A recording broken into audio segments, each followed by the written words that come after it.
హృదయపూర్వకంగా మీ స్వాగతానికి హృదయపూర్వకంగా ధన్యవాదాలు. మీ ఉత్సాహం చూస్తుంటే, మీరు ఇవాళ స్వాగతం చెప్పిన పద్ధతి చూస్తుంటే ఖచ్చితంగా గెలుపు పక్కా అయిపోయింది, మెజారిటీ మాత్రమే తేలాలే 14 నవంబర్ నాడు అని అనిపిస్తా ఉన్నది. తప్పకుండా మరి జూబ్లీ హిల్స్ నియోజకవర్గంలో గ్రేటర్ హైదరాబాద్ పరిధిలో 2023లో ఎట్లా అయితే ఒక్క సీటు కూడా కాంగ్రెస్ పార్టీకి ఇవ్వకుండా అందరం కూడా కేసీఆర్ గారి నాయకత్వానికే జై కొట్టినామో మళ్ళీ ఒకసారి అదే రకమైన ఫలితం రాబోతున్నది అనడానికి ఈ జన ప్రభంజనమే దానికి నిదర్శనం అని చెప్పి నేను మీకు విజ్ఞప్తి చేస్తా ఉన్నా. దయచేసి ఇక్కడికి వచ్చిన మా ఆడబిడ్డలు అన్నదమ్ముళ్ళు అందరూ ఆలోచించాలని చెప్పి నేను కోరుతా ఉన్నా. హైదరాబాద్ మహానగరం ఒక అమ్మ లాంటి నగరం. అందరికీ అన్నం పెట్టే అమ్మ హైదరాబాద్. అందరికీ కల్పతరువు లాంటి నగరం. కులం ఏదైనా కావచ్చు, మతం ఏదైనా కావచ్చు, ప్రాంతం ఏదైనా కావచ్చు, ఉత్తర భారతదేశం నుంచి వచ్చిన వాళ్ళు కావచ్చు, దక్షిణ భారతదేశం నుంచి వచ్చిన వాళ్ళు కావచ్చు, ఎక్కడి నుంచి వచ్చిన వాళ్ళైనా కావచ్చు, అందరినీ కడుపులో పెట్టుకొని చూసుకునే నగరం హైదరాబాద్ మహానగరం. 2014లో ఆనాడు మీ ఆశీస్సులతో పెద్దలు కేసీఆర్ గారు ముఖ్యమంత్రిగా పదవీ బాధ్యతలు చేపట్టినప్పుడు తెలంగాణ రాష్ట్రానికి ఆ రోజు పరిస్థితి ఏముండెనో ఒక్కసారి గుర్తు తెచ్చుకోండి. హైదరాబాద్ లో ఆ రోజు ప్రతిరోజు పవర్ కట్లు, పరిశ్రమలు నడిచే పరిస్థితి లేదు. అపార్ట్మెంట్లకు పోతే జనరేటర్లు, చిన్న చిన్న దుకాణాలకు పోతే ఇన్వర్టర్లు, ఆఖరికి ఒక జిరాక్స్ సెంటర్ కి పోయినా ఇన్వర్టర్ లేని దుకాణం గాని జిరాక్స్ సెంటర్ గాని లేదు. అట్లాంటి పరిస్థితి. తాగునీళ్ళ కటకట. ఎండాకాలం వచ్చిందంటే పి జనార్దన్ రెడ్డి గారి నాయకత్వంలో, పిజేఆర్ గారి నాయకత్వంలో ప్రతి ఎండాకాలం అక్కడ మన హెచ్ఎండబ్ల్యూఎస్ జలమండలి కార్యాలయం ముంగట ధర్నాలు, ఖాళీ కుండలు, ఖాళీ బిందెలు, లొల్లి లొల్లి ఆగమాగం ఉంటుండే ఆనాటి పరిస్థితి. మరి ఆనాటి నుండి 2014లో ఒక అప్పుడే పుట్టిన బిడ్డను ఎట్లా అయితే పద్ధతిగా పెంచుతామో ఆ పద్ధతుల్లో మరి కేసీఆర్ గారి నాయకత్వంలో ఒక పుట్టిన బిడ్డను, చంటి బిడ్డను ఎట్లా సాకుతారో ఆ పద్ధతుల్లో ఒక్కొక్కటిగా సమస్యలు పరిష్కారం చేసుకుంటూ వచ్చినాం. సంవత్సరం లోపలనే కరెంటు సమస్య శాశ్వతంగా తీర్చి 24 గంటలు రెప్పపాటు కరెంటు పోని పరిస్థితి తెచ్చింది కేసీఆర్ గారి నాయకత్వమా కాదా ఒక్కసారి గుర్తు తెచ్చుకోవాలని చెప్పి నేను కోరుతా ఉన్నా. ఇన్వర్టర్లు మాయమైనాయి, జనరేటర్లు మాయమైనాయి. కరెంటు లేని పరిస్థితి నుంచి సమృద్ధిగా కరెంటు ఉండే కాడికి తీసుకొని వచ్చినాం. తద్వారా పరిశ్రమలకు ఇబ్బంది లేకుండా చేసుకున్నాం. కార్మికులకి 3 పూటల మరి బ్రహ్మాండంగా అన్నం దొరికే విధంగా మన కార్యక్రమాలు చేసుకున్నాం. అట్లాగే కృష్ణా నదిని, గోదావరి నదిని 100 కిలోమీటర్ల దూరం నుండి మంచినీళ్ళని తీసుకొచ్చి మంచినీటి సమస్య దాదాపు 95-96% పూర్తి చేసుకున్నాం. ఎక్కడెక్కడైతే చివరికి ఉండే కాలనీలకు కూడా నీళ్ళిచ్చే ప్రయత్నం చేసినాం. అట్లాగే హైదరాబాద్ ఇక్కడ లక్షలాది మంది ప్రతిరోజు దేశంలోని వివిధ ప్రాంతాల నుంచి వస్తూ ఉంటారు. వాళ్ళందరికీ అన్నం దొరకాలంటే, వాళ్ళందరికీ ఉపాధి దొరకాలి అంటే పరిశ్రమలు రావాలి. అందుకే కొత్త పాలసీలు తెచ్చినాం.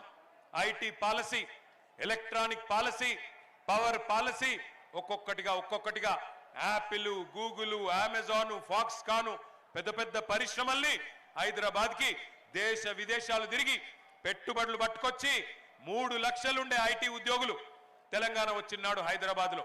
దాన్ని కేసీఆర్ గారి నాయకత్వంలో 10 లక్షలకు తీసుకొని పోయిన ఘనత మన ప్రభుత్వానికి, కేసీఆర్ గారి నాయకత్వానికి దక్కుతుంది. కేవలం ఐటీ ఉద్యోగాలు మాత్రమే కాదు, ఐటీ రంగం కలకల్లాడితే రియల్ ఎస్టేట్ పెరిగింది.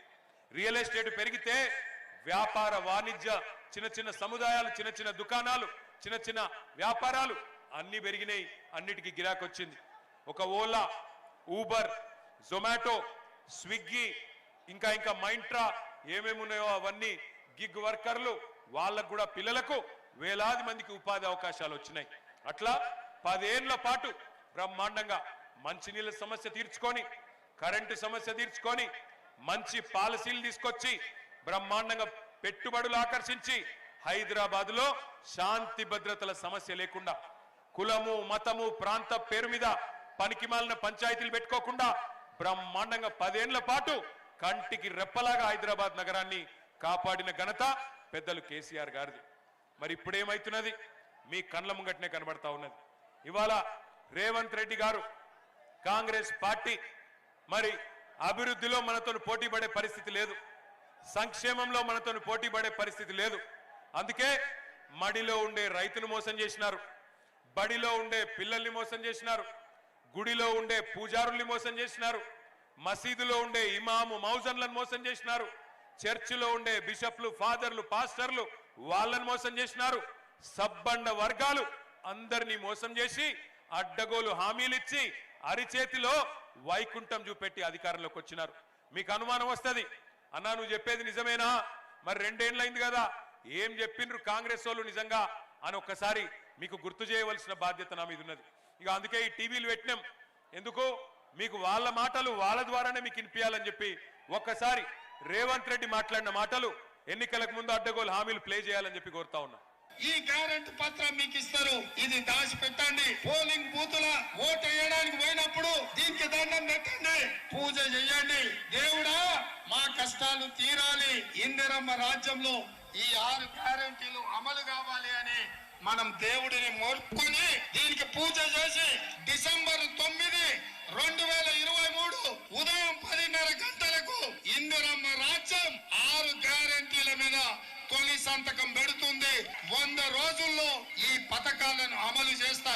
మీ ఇంటికి తీసుకొని వచ్చి మీ ఇంట్లో వివరాలు రాసుకొని ఈ కార్డు మీ ఇంట్లో ఇచ్చి రావటం జరుగుతుంది. ప్రతి ఇంటికి ప్రతి కాంగ్రెస్ కార్యకర్త వచ్చి ఈ కార్డు ఇస్తాడు. దయచేసి నేను ప్రజలందరికీ విజ్ఞప్తి చేసేది ఏంటంటే ఈ కార్డు చాలా అత్యంత విలువైనది. ఈ గ్యారంటీ కార్డుని అత్యంత భద్రంగా భద్రపరచుకోండి. 3 నెలలు జాగ్రత్తగా దీన్ని కాపాడుకోండి. మా ప్రభుత్వం రాగానే మీరు ఈ గ్యారంటీ కార్డు తీసుకొని రాగానే అందరికీ 100 రోజుల్లో దీన్ని అమలు చేసేటువంటి కార్యక్రమం చేయబోతా ఉన్నాం. హామీలు ఇచ్చిండ్రు ఒక్కసారి గుర్తు తెచ్చుకోండి. ఏమేం హామీలు ఇచ్చిండ్రు? మహిళలకు చెప్పిండ్రు అత్తలకు 4,000, కోడళ్లకు 2,500 వస్తున్నాయి. అత్తలకు 4,000, కోడళ్లకు 2,500. ఇక్కడ లేరా మహిళలు? లేరా? ఎక్కడున్నారు మహిళలు? ఏం చేసిరు మీ మహిళల్ని? వెనుకకు పోయినరా? వెనుక గినబడుతుందా అక్క? మీకు వస్తుందా 2,500? వస్తుందా 4,000 పెన్షను? తులం బంగారం ఇస్తా అన్నాడు కేసీఆర్ గారు. ఆడపిల్ల పెళ్లి చేసుకుంటే 1,116 రూపాయలు ఇస్తే అదేం సరిపోతుంది? నేను తులం బంగారం ఇస్తా అన్నాడు. ఇస్తున్నాడా తులం బంగారం? జర గట్టిగా చెప్పాలి, వినబడతలేదు. వస్తుందా తులం బంగారం? వస్తుందా 4,000 పెన్షన్? వస్తుందా 2,500 ఆడబిడ్డలకి? అట్లాగే ఇక చూడండి ఒక్కొక్కరికి ఏమేం చెప్పిండో. విద్యార్థినులకు స్కూటీలు, ఆడబిడ్డలకు బతుకమ్మ చీరలు, లగ్గం చేసుకుంటే తులం బంగారం. ఇంకా చెప్పిండు నెలకు 2,500. ఇక రైతన్నలకు నెలకు కేసీఆర్ గారు 10,000 ఇస్తే నేను 15,000 ఇస్తా అన్నాడు. కౌలు రైతులకు 15,000 ఇస్తా అన్నాడు. 2 లక్షల రుణమాఫీ చేస్తా అన్నాడు. 500 రూపాయల బోనస్ ఇస్తా అన్నాడు. విద్యార్థులకైతే నిరుద్యోగులకు మొదటి సంవత్సరంలోనే 2 లక్షల ఉద్యోగాలు ఇస్తా అన్నాడు. ప్రతి విద్యార్థికి విద్యా భరోసా కార్డు అన్నాడు. నిరుద్యోగులుంటే నెలకు 4,000 రూపాయల నిరుద్యోగ భృతి అన్నాడు. ఫీజు రీయింబర్స్మెంట్ మొత్తం ఇచ్చేస్తా అని డైలాగులు కొట్టిండు. ఇక మైనారిటీలకు 4,000 కోట్ల బడ్జెట్ అన్నాడు. 1,000 కోట్లు అదనంగా ఇస్తా అన్నాడు. అట్లాగే మైనారిటీ సబ్ ప్లాన్ అన్నాడు. ఇంకా చాలా చాలా కథలు, చాలా చాలా విషయాలు వాళ్ళకు కూడా చెప్పినాడు. అట్లాగే మరి 1, 2 కాదు, ప్రతి ఒక్కరికి ప్రతి వర్గానికి ఎస్సీలకు కేసీఆర్ గారు 10 లక్షల దళిత బంధు ఇస్తే నేను 12 లక్షలు ఇస్తా అన్నాడు. అట్లాగే ఎస్టీలకు కూడా ఇస్తాను దళిత బంధు, గిరిజన బంధు అన్నాడు. అట్లాగే బీసీలకు 42% రిజర్వేషన్లు మాత్రమే కాదు 42% ప్రభుత్వ కాంట్రాక్ట్లలో కూడా మీకు ఇచ్చే బాధ్యత నాది, విద్యలో ఉపాధిలో ప్రభుత్వ కాంట్రాక్ట్లలో అని ఊదరగొట్టిండు. విద్యార్థులైతే పాపం రాహుల్ గాంధీ మాటలు విని అశోక్ నగర్ చౌరస్తాకు పోయి రాహుల్ గాంధీ గారు 2 ఉద్యోగాలు ఊడగొట్టండి, కేసీఆర్ ఉద్యోగం కేటీఆర్ ఉద్యోగం ఊడగొట్టండి, 2 లక్షల ఉద్యోగాలు ఇస్తానని చెప్తే పాపం విద్యార్థులు కాలికి బల్పం కట్టుకొని తిరిగి తాతలు అమ్మలు అయ్యలు అందరి కాళ్ళు మొక్కి గెలిపించిండ్రు కాంగ్రెస్ పార్టీని. ఇవాళ వాళ్ళే ఇక్కడ మనకు అనుకూలంగా కాంగ్రెస్ కు వ్యతిరేకంగా జూబ్లీ హిల్స్ నియోజకవర్గంలో ప్రచారం చేస్తా ఉన్నారు. విద్యార్థులకు చెప్పిండు 5 లక్షల విద్యా భరోసా కార్డు అని. కానీ ఇవాళ పరిస్థితి ఏందో తెలుసా మీకు? మొత్తం రాష్ట్రంలోని MBA కాలేజీలు, డిగ్రీ కాలేజీలు, MCA కాలేజీలు, ప్రొఫెషనల్ కాలేజీలు మొత్తం బంద్ పెట్టిండ్రు. ఎందుకు? అప్పుడెప్పుడో స్వర్గీయ డాక్టర్ వైఎస్ రాజశేఖర్ రెడ్డి గారు ప్రవేశపెట్టిన ఫీజు రీయింబర్స్మెంట్ పథకం ఇవాళ తుంగలో దొక్కుతున్నాడు రేవంత్ రెడ్డి. 8,000 కోట్లు మన్నించాలి, 10,000 కోట్లు ఇవాళ ఆ విద్యా సంస్థలకు బకాయి పడ్డాడు. కట్టుమంటే కడతలేడు, కట్టుమంటే కడతలేడు. 5 లక్షల విద్యా భరోసా కార్డు ఎక్కడో పోయింది. 10,000 కోట్లు ఇవాళ మొత్తం లక్షలాది మంది విద్యార్థులకు బాకీ పడ్డాడు. SC, ST, BC, మైనారిటీ, అగ్రవర్ణాల్లో ఉండే పేద పిల్లలు చదువుకోవాలని చెప్పి ఆనాడు అప్పటి కాంగ్రెస్ ప్రభుత్వం రాజశేఖర రెడ్డి గారు స్కీమ్ పెడితే ఇప్పుడు వచ్చిన రేవంత్ రెడ్డి దాన్ని తుంగలో దొక్కుతున్నాడు. 10,000 కోట్లు బాకీ ఉంటే ఇవాళ కాలేజీలో పోయి బాకీ అడిగితే ఏం చేస్తారా, నన్ను కోసుక తింటారా అని ఇవాళ డైలాగులు కొడుతున్నాడు.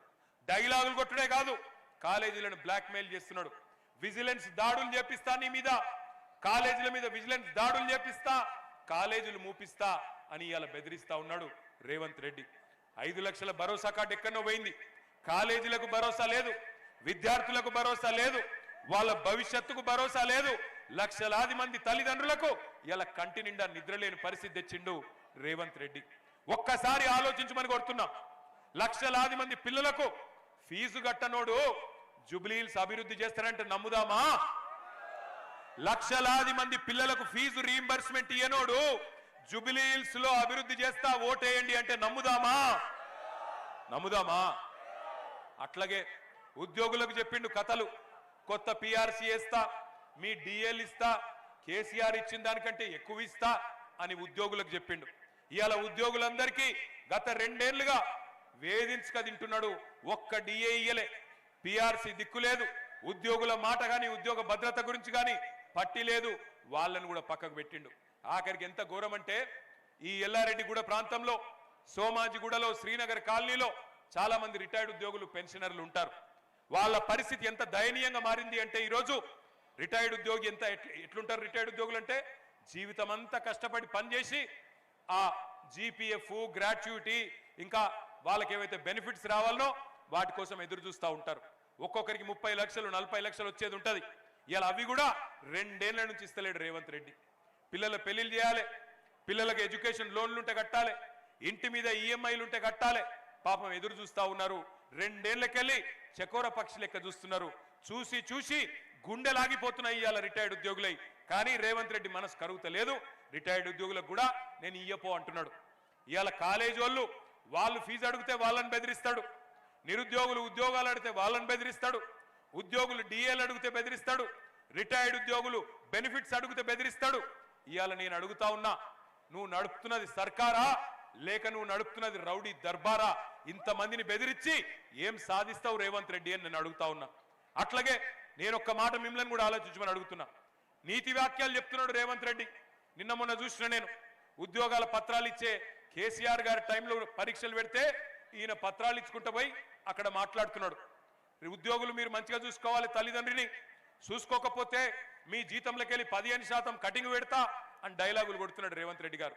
నేను రేవంత్ రెడ్డి గారిని అడుగుతున్నా, అయ్యా మరి రిటైర్డ్ ఉద్యోగులు వాళ్ళు కూడా నీకు తల్లిదండ్రులు లాంటి వాళ్ళే కదా, వాళ్ళు నీ ప్రభుత్వానికి పనిచేసిన వాళ్ళే కదా, మరి వాళ్ళకి ఇవ్వాలని నువ్వేదైతే బెనిఫిట్స్ ఇవ్వకుండా ఆగం చేస్తున్నారో మరి నీ జీతంలోకి వెళ్ళి కూడా కోత పెట్టాలనా లేదా చెప్పాలని చెప్పి నేను కోరుతా ఉన్నా. రిటైర్డ్ ఉద్యోగులకు రూపాయి ఇయ్యనోడు, రిటైర్డ్ ఉద్యోగులను, పెద్ద మనుషులను, పెన్షనర్లను సతాయించేటోడు జూబ్లీహిల్స్ అభివృద్ధి చేస్తాడంటే నమ్ముదామా? ఆలోచించమని చెప్పి నేను కోరుతా ఉన్నా. నిన్న మొన్న తిరుగుతున్నాడు జూబ్లీహిల్స్ లో, ఇన్ని రోజులు ఏదో ఉద్ధరించినట్టు ఇప్పుడు ఉద్ధరి మాటలు చెప్తున్నాడు రేవంత్ రెడ్డి. ఒక్క ఛాన్స్ ఇవ్వండి, ఒక్క ఛాన్స్ ఇవ్వండి అని బతిమలాడుతున్నాడు. నీకు ఒక్క ఛాన్స్ ఇచ్చినందుకే కదా రాష్ట్రాన్ని దివాలా తీయించినావు. నీకు ఒక్క ఛాన్స్ ఇచ్చినందుకే కదా 700 మంది రైతులు ఆత్మహత్యలు చేసుకున్నట్టు చేసినావు. నీకు ఒక్క ఛాన్స్ ఇచ్చినందుకే కదా 161 మంది ఆటో డ్రైవర్లు ఆత్మహత్యలు చేసుకునే పరిస్థితి తెచ్చినావు. నీకు ఒక్క ఛాన్స్ ఇచ్చినందుకే కదా కేసీఆర్ గారి టైంలో అద్భుతంగా నడిచిన 1000 గురుకుల పాఠశాలలు ఇవాళ మూలకు పడే పరిస్థితి తెచ్చినావు. నీకు ఒక్క ఛాన్స్ ఇచ్చినందుకే కదా 100 మంది గురుకుల విద్యార్థులు ఆత్మహత్య చేసుకునే పరిస్థితి తెచ్చినావు. నీకు ఒక్క ఛాన్స్ ఇచ్చినందుకే కదా ఇవాళ హైదరాబాద్ లో రియల్ ఎస్టేట్ నాగం చేసినావు. ఇవాళ నీకు ఒక్క ఛాన్స్ ఇచ్చినందుకే కదా హైడ్రా పేరు మీద మొత్తం బస్తీలలో ఉండే ఇండ్లు గులగొడుతున్నావు. నీకు ఒక్క ఛాన్స్ ఇచ్చినందుకే కదా రాష్ట్రం ఇవాళ ఉరుకులు పరుగుల మీద పెరుగుతున్న రాష్ట్రాన్ని ఆఖరి స్థానంలో నిలబెట్టినావు. గుర్తు తెచ్చుకోమని నేను కోరుతా ఉన్నా.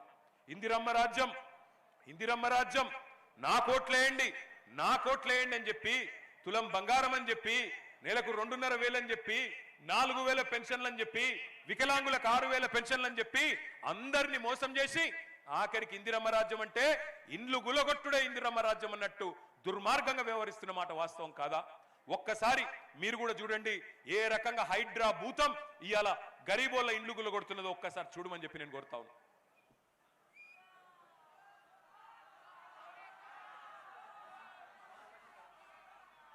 ఒక్కసారి హైడ్రా వీడియో ప్లే చేయండి.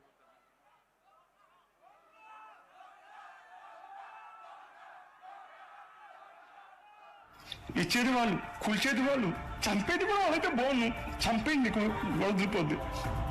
చెప్పు సార్, మమ్మల్ని కొట్టి చంపేసే సార్, ఇక చంపేయండి సార్.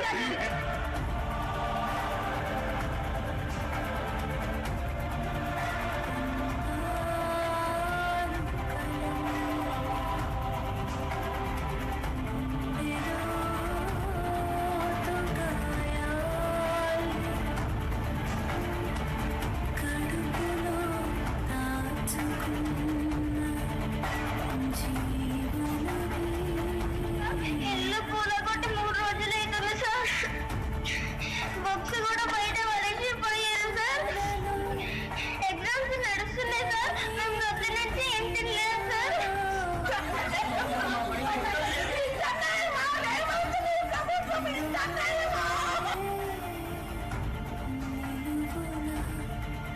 ఏం చేస్తారయ్యా మా బాధనే ఉన్నాయి. 30 సంవత్సరాల బట్టి నుంచి ఇక్కడ ఉంటున్నాం కదండి. మేము ఎక్కడ వెళ్ళిపోవాలి, ఎక్కడ ఉండాలి చెప్పండి. చిన్న పిల్లలు పెట్టుకుని ఉంటున్నాం సార్. బెదిరిస్తున్నారు సార్. మేము ఎక్కడికైనా వెళ్ళిపోవాలి.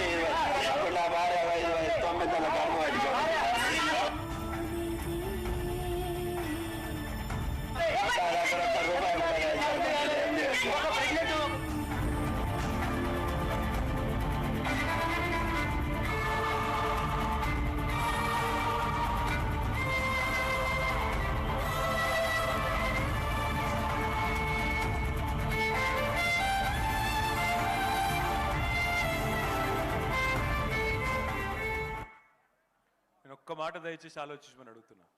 మీ కళ్ళతో మీరే చూసింది. గరీబోళ్ళనేమో ఇంట్లల్లో ఉండేటోళ్ళను బయటికి గుంజుకొచ్చి బుల్డోజర్తో ఇల్లు కొట్టి పారేస్తున్నారు. ఆఖరికి పిల్లలు పుస్తకాలు తీసుకుంటాం, వాటర్ బాటిల్ తీసుకుంటామంటే కూడా మెడలు పట్టి నూకి వాళ్ళని ఏడిపించుకుంటా బయటికి గుంజుకొచ్చి ఇవాళ ఈ పరిస్థితి తెచ్చింది. 2 ఏళ్ళైంది ప్రభుత్వం వచ్చి. నేను ఒక్క మాట అడుగుతున్నా, గరీబోళ్లకు మాత్రమే ఉంటుందా హైడ్రా? గరీబోళ్ళను మాత్రమే కొడుతుందా హైడ్రా బుల్డోజర్? పెద్దోళ్ళను కొట్టదా? రేవంత్ రెడ్డి అన్న దుర్గం చెరువులో ఆయన ఇల్లున్నది. దుర్గం చెరువు FTL లోపల ఉన్నది. దాన్ని మాత్రం పోదు హైడ్రా.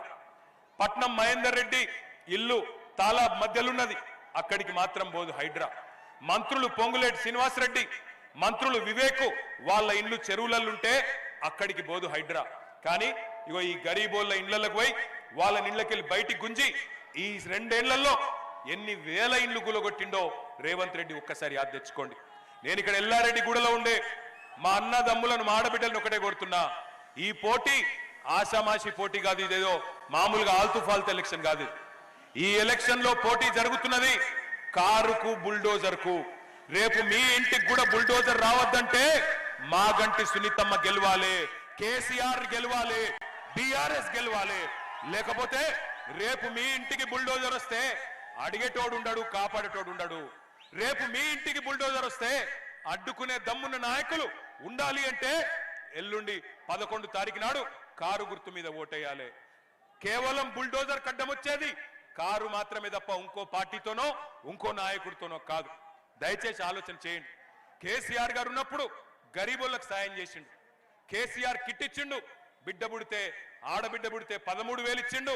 మరి మగపిల్లోడు పుడితే 12,000 ఇచ్చిండు. ఇవాళ వస్తున్నదా కేసీఆర్ కిట్టు? బంద్ అయిందా లేదా? రేవంత్ రెడ్డి వచ్చినాక గట్టిగా చెప్పాలి. ఇంకెళ్ళి బంద్ అయిందా లేదా కేసీఆర్ కిట్టు? కేసీఆర్ కిట్ వస్తుందా? బంద్ అయిందా? రంజాన్ తోఫా వస్తుందా? రంజాన్ తోఫా వస్తుందా?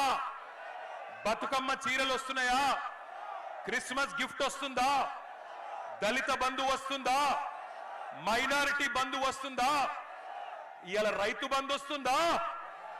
మరి ఇన్ని బంధు పెట్టి ఏం చేస్తావు రేవంత్ రెడ్డి అని అడుగుతున్నా నేను. ఇన్ని బంధు పెట్టినోడు రేపటి రోజున మీ జూబ్లీ హిల్స్ అభివృద్ధి చేస్తా అంటే, జూబ్లీ హిల్స్ ఏదో చేస్తా అంటే నమ్మి మోసపోదామా? 2 ఏళ్ల కిందటనే 420 హామీలు ఇచ్చి అడ్డగోలు మాటలు చెప్పి గద్దెనెక్కి ఇవాళ 2 ఏళ్లలో ఒక్క గ్యారంటీ కూడా పూర్తి చేయలే. ఏమన్నంటే ఫ్రీ బస్సు చేసిన కదా అంటాడు. నేను ఒక్క మాట అడుగుతున్నా, ఫ్రీ బస్సు అంటే మహిళలకేమో ఫ్రీ బస్సు, ఇంట్లో ఉండే మహిళకు ఫ్రీ బస్సు, మరి ఇంట్లో ఉండే మగ ఆయనకు డబుల్ టికెట్. ఇక అదేం ఫ్రీ బస్సు పాడైంది? మొగళ్ళకేమో డబుల్ టికెట్, డబుల్ రేటు, అదే మళ్ళీ మహిళకు ఫ్రీ అట. అంటే కుడి చేత్తో నిచ్చుడు, ఎడమ చేత్తో తీసుకున్నాడు, అది ఎట్లా ఫ్రీ అవుతుంది? ఆలోచించండి. ఇంకొక మాట కూడా నేను అడుగుతున్నా, కేసీఆర్ గారు ఉన్నప్పుడు హైదరాబాద్ లో ప్రతి బస్తీలో, ప్రతి ఇంటిలో, ప్రతి అపార్ట్మెంట్ లో 20,000 లీటర్లు ఉచితంగా మంచినీళ్ళు ఇచ్చిండు. ఇవాళ అదే మంచినీటికి రేవంత్ రెడ్డి ప్రభుత్వం వచ్చినాక బిల్లులు వస్తున్నాయా లేవా? బిల్లులు వస్తున్నాయా లేవా? వస్తున్నాయా లేవా? వస్తున్నాయి. మీకు తెలియదు, జిహెచ్ఎంసీ అయిపోగానే ఒక్కొక్కరికి వేల రూపాయల బిల్లులేసి మళ్ళొక్కసారి ఉచిత మంచినీటి పథకాన్ని రద్దు చేసే ప్రయత్నం చేస్తున్నాడు రేవంత్ రెడ్డి. ఆలోచించండి. నేను ఇక్కడికి ఇచ్చేసిన మా ఆడబిడ్డల్ని, అన్నదమ్ముల్ని కోరేది ఒకటే, ఈ పోటీ ఏదో ఆషామాషి పోటీ కాదు. ఈ ఎన్నిక 4 కోట్ల మంది తెలంగాణ ప్రజలు జూబ్లీ హిల్స్ దిక్కే చూస్తున్నారు. 4 లక్షల మంది ఓటర్లు ఉన్నారు జూబ్లీ హిల్స్ లో. మీ 4 లక్షల మందికి 4 కోట్ల మంది తరపున తీర్పునిచ్చే ఒక అవకాశం వచ్చింది. 10 ఏళ్ల అభివృద్ధికి 2 ఏళ్ల అరాచకానికి మధ్యన జరుగుతున్న పోటీ ఇది. 10 ఏళ్ల వికాసానికి 2 ఏళ్ల విధ్వంసానికి మధ్యన జరుగుతున్న పోటీ.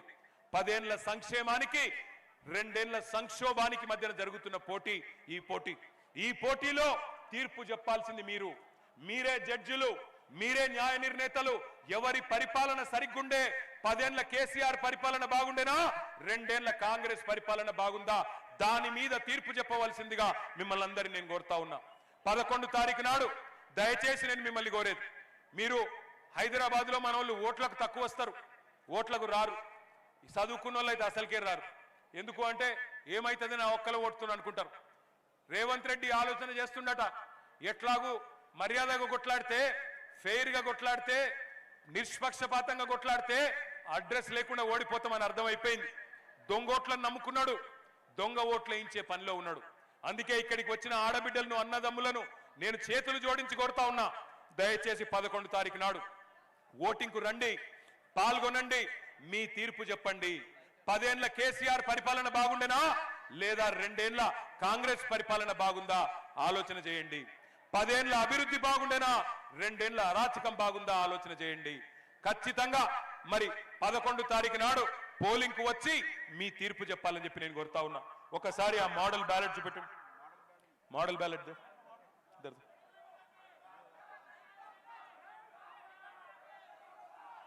ఇగో బ్యాలెట్ ఇట్లా ఉంటది. 4 డబ్బాలు ఉన్నాయి. ఆ 4 ఇట్లా మొదటి బ్యాలెట్ల మొదటి ఈవీఎం లో 3వ నంబర్లో కారు గుర్తున్నది, మాగంటి సునీత గోపీనాథ్ గారి కారు గుర్తున్నది. तीसरे नंबर पे है कार, तीसरे नंबर पे है कार, थोड़ा कस के बोलना, बाकी सब बेकार. तीसरे नंबर पे है कार. వినబడతలేదు, రేవంత్ రెడ్డి పక్కన రేమత్ నగర్ ఉన్నాడు, గట్టిగా వినబడాలి. तीसरे नंबर पे है कार. వెనకకెళ్ళి సౌండ్ వస్తలేదు. तीसरे नंबर पे है कार.